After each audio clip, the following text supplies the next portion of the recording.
So the equity resource I would like to talk about today is called Rad Women Worldwide, and it's by Kate Scatz and illustrated by Miriam Klein Stahl. And it is a book about women who made a contribution to history around the world that we may or may not have heard about. It's a book meant to shine a light on the inspiration women have given outside of our perspective and upbringing.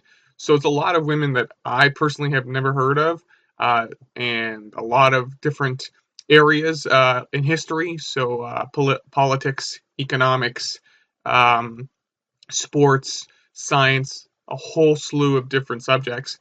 And inside the book lists different people by their country and when they lived in history, or for some that are still living.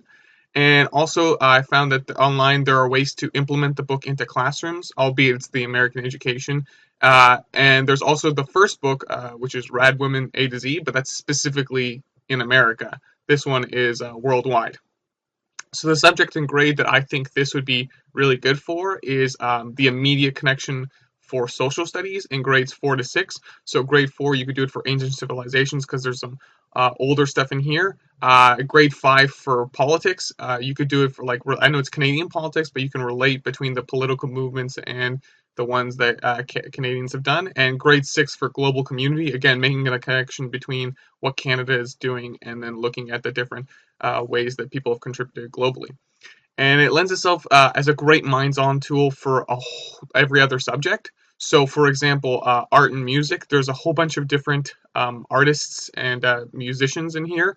And I feel like if you give the students a chance to listen to the music and got a chance to look at the art and have them kind of be inspired and make their own art using these visual styles or these different musical compositions, that's great. There's science too. There's a lot of good science. Marie Curie is in here. She's my personal favorite. And there's a whole bunch of phys ed stuff for sports. And then you could do geography for later grades. And I think a lot of these can also be made easily into drama skits. And there's a lot of connection between language, literally as in like languages, and the subject itself. As far as an equity account, the basics are that it's a consideration of the history behind certain trials women have faced in history in different avenues of learning, growing, and career. There are also huge multicultural representations and women in roles they were not supposed to be seen in traditionally. So that's just the basics, and I think it really provides um, really inspiring stories that really moved me when I read them. A lot of like great one-liners. I just want to read like my personal favorite story about an Irish pirate in the 16th century named Grace O'Malley, and it went that the English kidnapped her youngest son and falsely accused him of treason, a crime punishable by death. To save her son, Grace put her own life at risk and went right to the most powerful person in England, Queen Elizabeth I. Elizabeth's subjects were shocked when the Queen agreed to meet with the pirate. They spoke in Latin, their only language in common. Grace told the Queen of her family's suffering at the hands of the Queen's generals in Ireland and asked her to spare her son. The Queen ordered his release from the prison and gave Grace her personal permission to continue to sail the seas. Grace lived into her 70s, a remarkable age for a woman in the 16th century. She made such an impact that countless legends survive. How she fought off an attack by Turkish pirates the day after giving birth, how she proposed marriage to her second husband because she wanted his castle, and how a year later she divorced that husband by saying, "I dismiss you." I feel like there are a lot of really powerful moments and just different stories like that that really kind of push push the boundaries of perspective that we have of women in history. And it's really important that we do that. And not only that, like for women of color too in different nations. And so things to bring up are the Kumashira article talked about changing oppression requires disruptive knowledge, not more knowledge. So this provides that disruptive knowledge because it gives you a whole bunch of examples of women doing things that we don't typically show them doing. In the Dr. Banks article on multiculturalism, he writes that, but I think the way we build unity is that we reconstruct the center, is that we build a new center that recognizes our diversity, that we build a new center that gives voices to the voiceless. These are those voices. For some of these women, it was political uprising and they were silenced constantly, and this is a way to give them back their voices. And in the Fenwick article about gender, Fenwick says that girls score substantially higher than boys in national literacy tests in Canada, generally outperform boys in school achievement, and report more positive attitudes about school, while boys leave high school in substantially higher numbers than girls. There has to be a reason that along the way, although girls are outperforming boys, that boys are still ending up later on in higher education. There has to be a reason for that kind of stuff. And then Fenwick also writes that many when women fought to be allowed to join a construction site rather than doing the stuff that's non-laborious and the things that they're deemed, not feminine. When they finally fought and they got those jobs, what happened was that many reported suffering sexist practices, harassment, resentment by male coworkers for taking jobs from family men, or open criticism for not being at home where they belonged. Books like this is what's important to provide perspective to everybody, not just men or boys, to show them that women can be in these roles.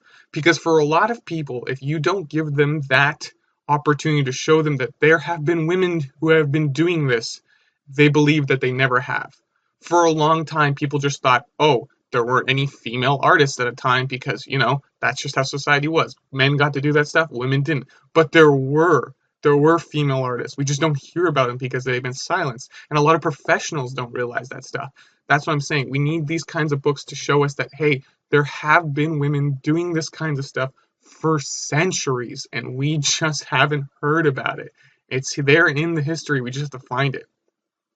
So after reading this book, I found that it's missing, although it has people of color, although it has minorities, it has religious aspects, it has women being dealt with in different areas. The one thing I found missing was a representation of all women. So specifically sexuality and gender are only briefly mentioned, but there were no representations I found of truly explicitly saying queer women. And I think that's really important because in the Snap et al. Article, where they talked to students, a lot of the examples they gave were about students saying that they went up to different teachers and said, hey, can we talk about different queer people in class? And the teachers would either say, yeah, sure, or just dismiss them. But in the end, not much was done. And examples have been shown that when teachers do that, a lot of students feel more motivated, especially those who identify as queer. So it's really important that we make sure that we have those representations in these books, because as far as I could tell, not many representations of anything other than, I would say, straight women, maybe some that were kind of implied to be queer.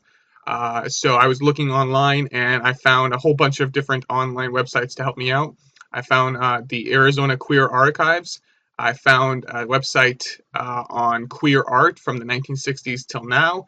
I found another one on the University of Alberta Libraries with a whole bunch of teacher resources, especially ones on books between K to 12. And then the Guardian website also has one for teachers on how to teach the month, the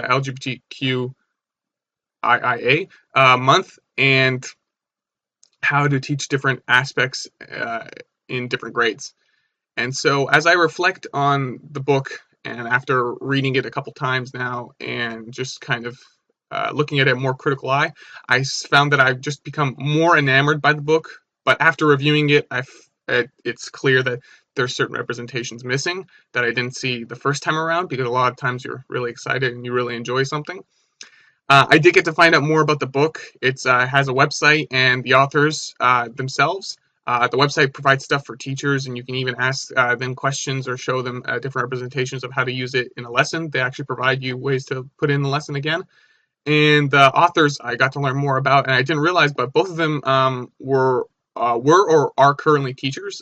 Kate Scatz isn't a teacher anymore, but she did teach before. And Miriam Stahl is actually still a teacher right now in high school for art, I believe.